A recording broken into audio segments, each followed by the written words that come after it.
Mesdames, Messieurs, bonsoir. L'émission Le Touche à tout ce soir, je n'ai qu'un seul invité, soit le directeur du Centre Don Rémy des Appalaches, Mathieu Fontaine. Bonsoir, Mathieu. Bonsoir.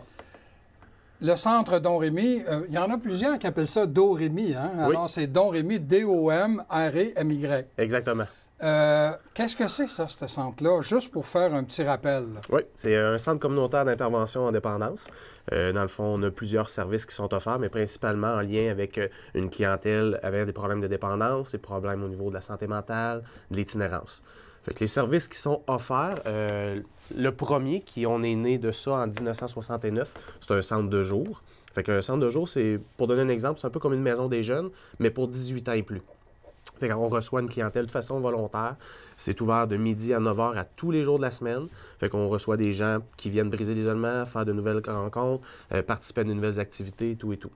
Fait que ça, c'est pour le centre de jour. Après ça, on a un service d'hébergement où est-ce que là, il y a plusieurs choses qui sont offertes.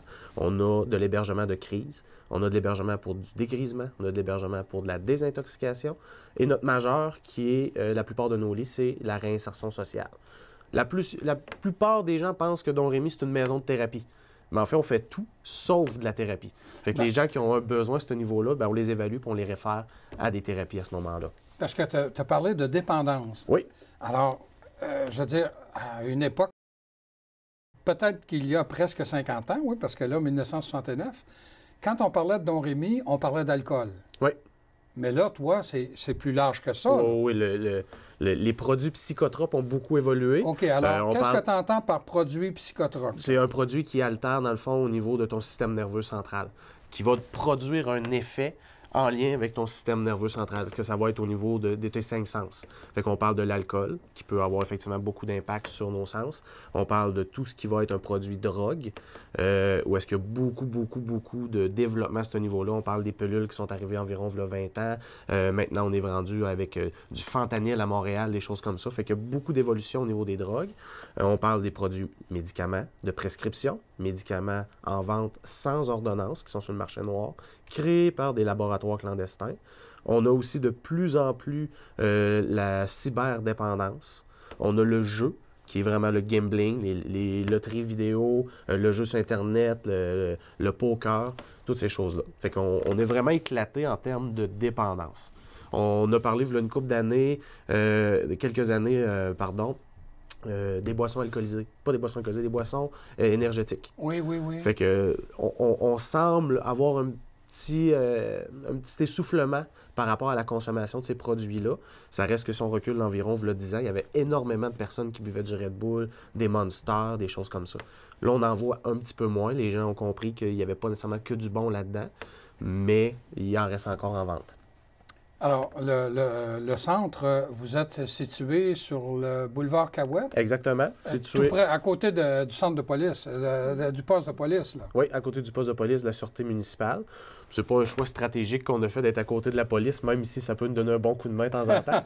Le but, c'était vraiment de se rapprocher du centre-ville. Considérant les bâtisses et tout ça qu'il y avait au centre-ville, ça nous prenait vraiment un lieu où est-ce qu'on était capable de recevoir l'ensemble des services qu'on offre. Parce que oui, je vous ai parlé du centre de jour, oui, je vous ai parlé de l'hébergement. Ça, c'est les services qui sont à l'intérieur de notre bâtisse, mais j'ai du suivi à domicile qui se fait aussi, où est-ce que l'intervenant se déplace dans le milieu des gens pour les aider à travailler sur certaines choses qui peuvent les amener à vivre de l'instabilité résidentielle.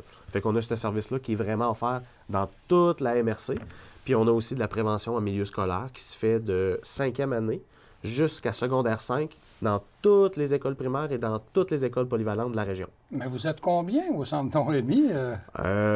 On est 14 intervenants, une adjointe administrative, puis moi comme directeur. Fait qu'on est 16 employés en tout. Ah oui? Oui. Ah mon Dieu! Là, je viens d'apprendre toute une nouvelle. Là, avec tout ce que tu me décrivais, je me disais, sacrifice, il ne doit pas aller chez eux souvent.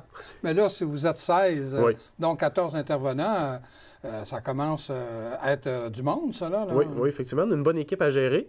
Mais c'est pour ça que je vous disais, on a choisi un lieu près du centre-ville, justement, pour être près de notre clientèle, pour être quand même centré au niveau de la ville, pour avoir une meilleure accessibilité pour les clients qu'on a.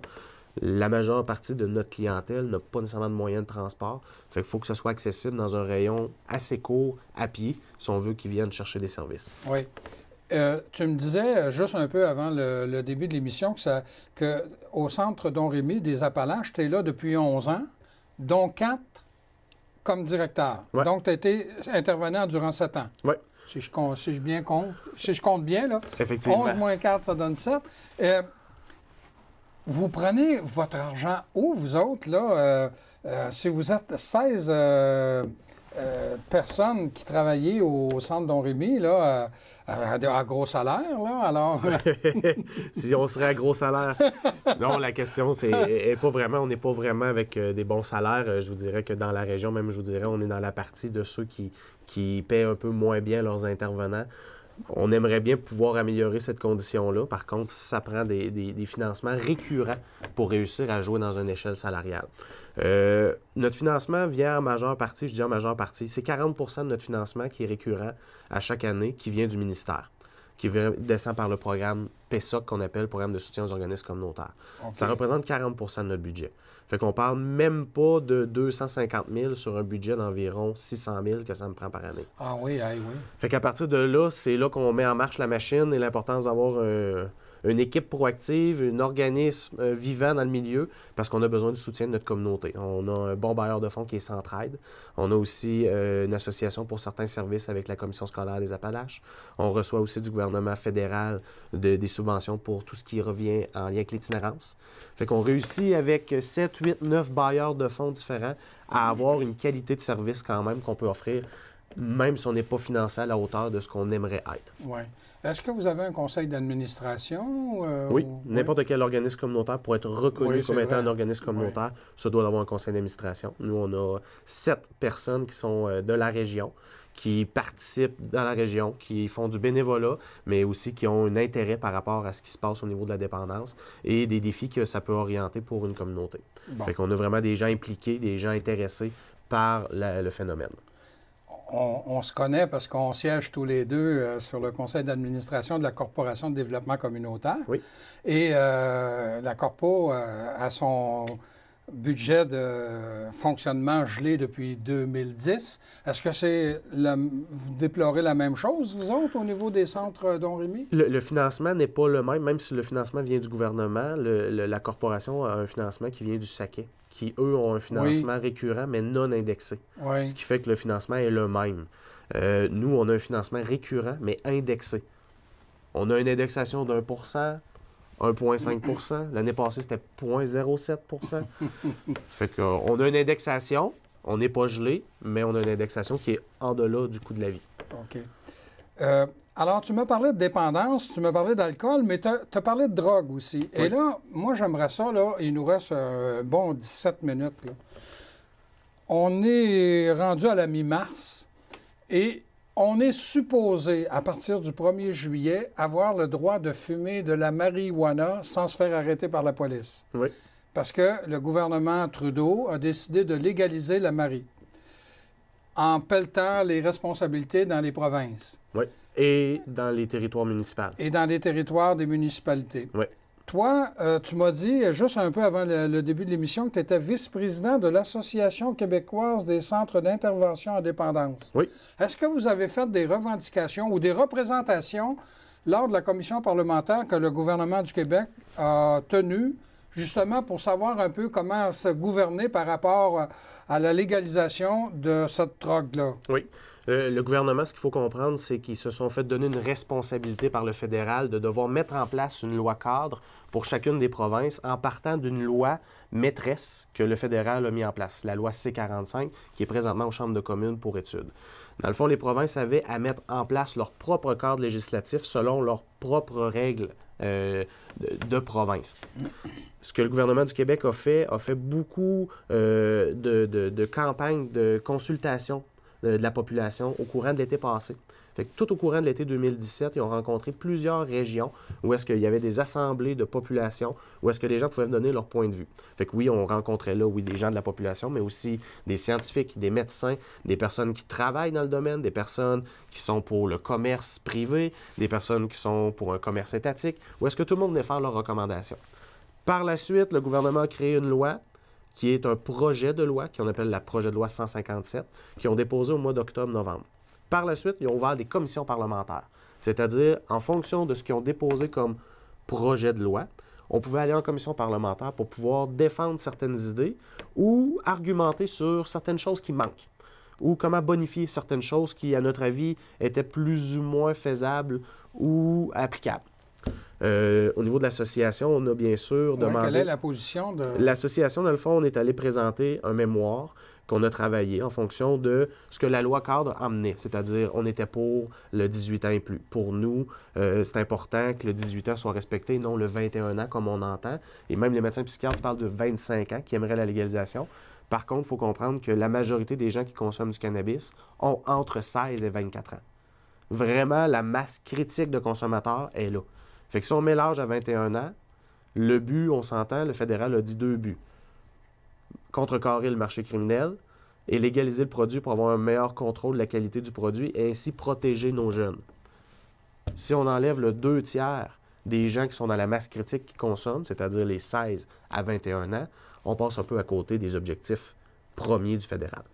Parce que là, si je comprends bien ce que tu es en train de me dire, c'est pas parce que la Marie va être légalisée, la marijuana va être légalisée, qu'il va se fumer plus ou moins de Marie, parce qu'actuellement, ils s'en consomment beaucoup, là. Pierre, je vais t'arrêter tout de suite. Tu dis marijuana.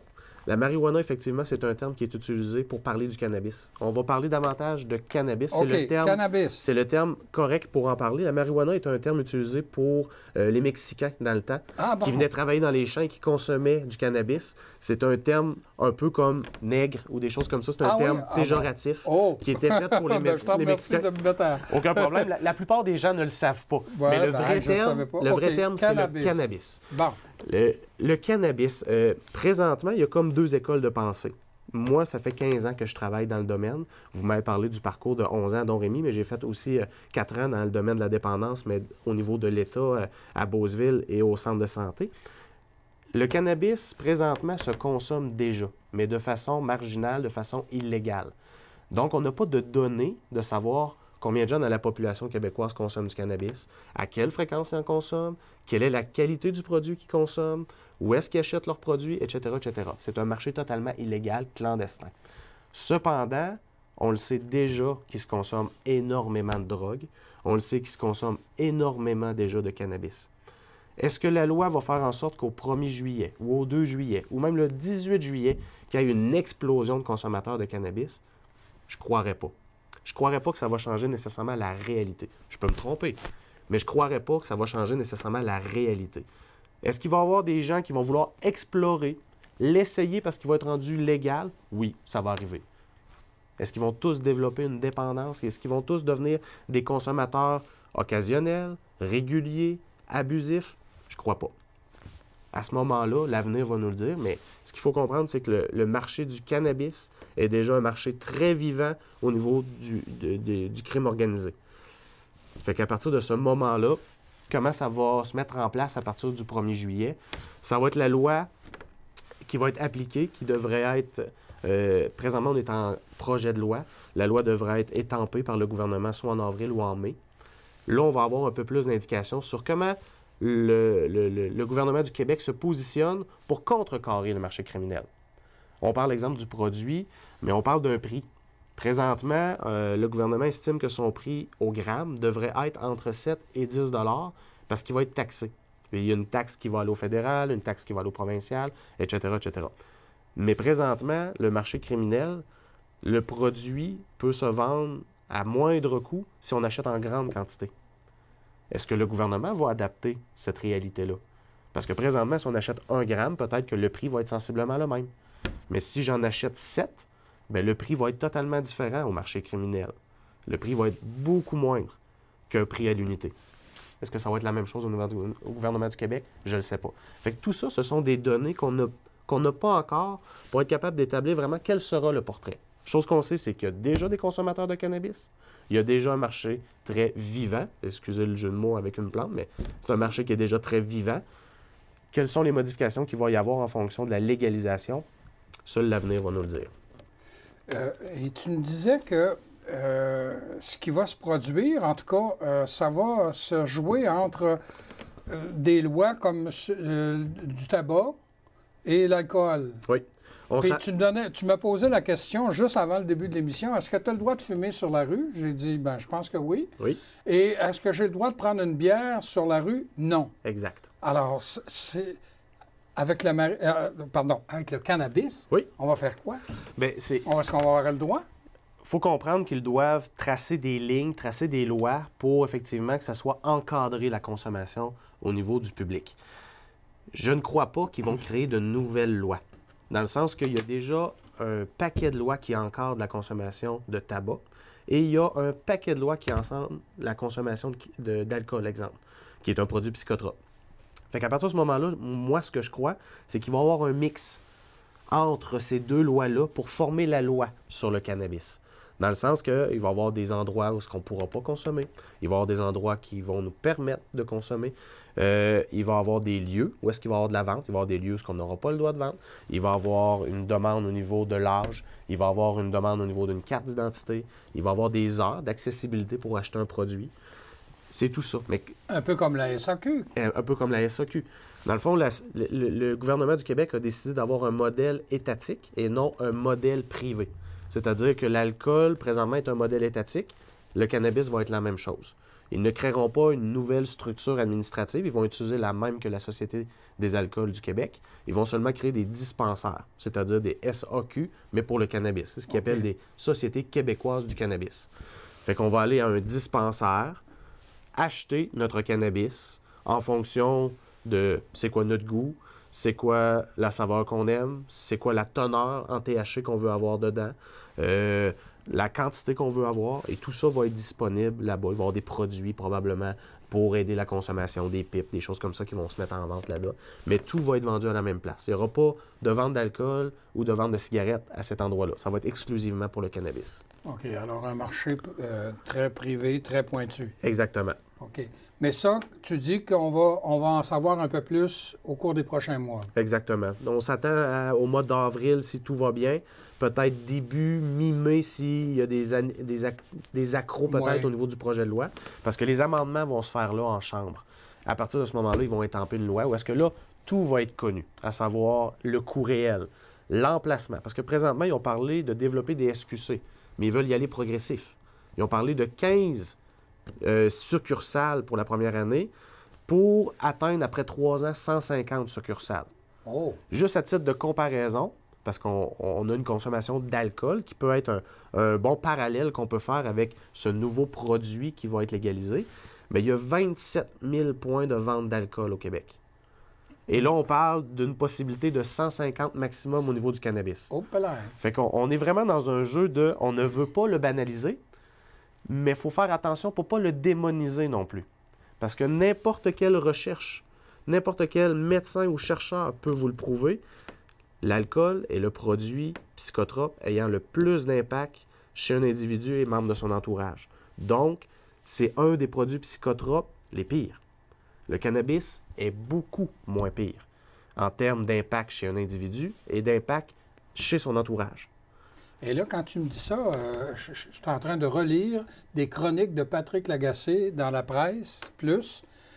Ça fait 2 ou 3 qu'il fait sur ce thème-là que tu viens d'utiliser, en disant, je regrette, là, mais l'alcool, aujourd'hui, elle est banalisée, voire encouragée, et c'est un produit plus dangereux que tous les autres. Oui. Et pourtant, on a eu même des émissions à la télévision où tout le monde trouvait ça drôle parce qu'il y en avait qui se pactaient là, la fraise. Les recettes pompettes, les choses comme ça, effectivement, c'est quelque chose qui amène à banaliser énormément l'alcool et qui peut être préoccupant. Je dirais même les nouvelles annonces de l'Auto-Québec, où est-ce que les gens mettent un facteur chance en lien avec une possibilité de s'acheter un gratteux, ce qui est un peu à l'encontre de la prévention.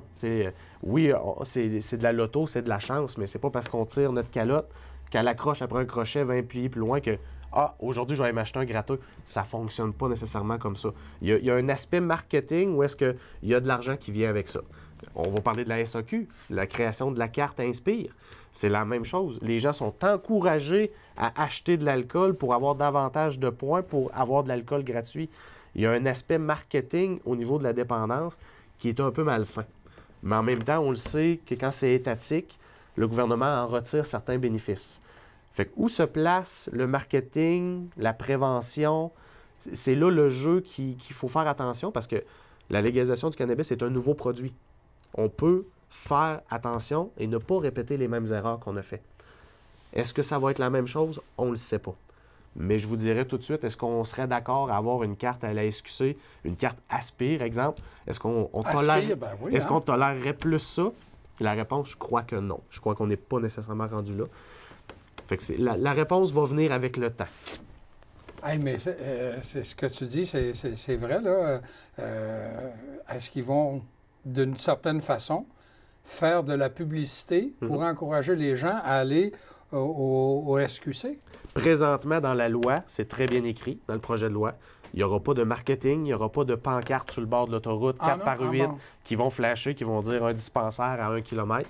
Présentement, la loi interdit. Ce qu'on voit, exemple, si on peut se fier, parce qu'il y a eu des endroits où ils ont légalisé le cannabis dans le monde. Aux États-Unis, il y a, exemple, le Colorado est un exemple qui est parmi les meilleurs en termes de comment ils l'ont fait.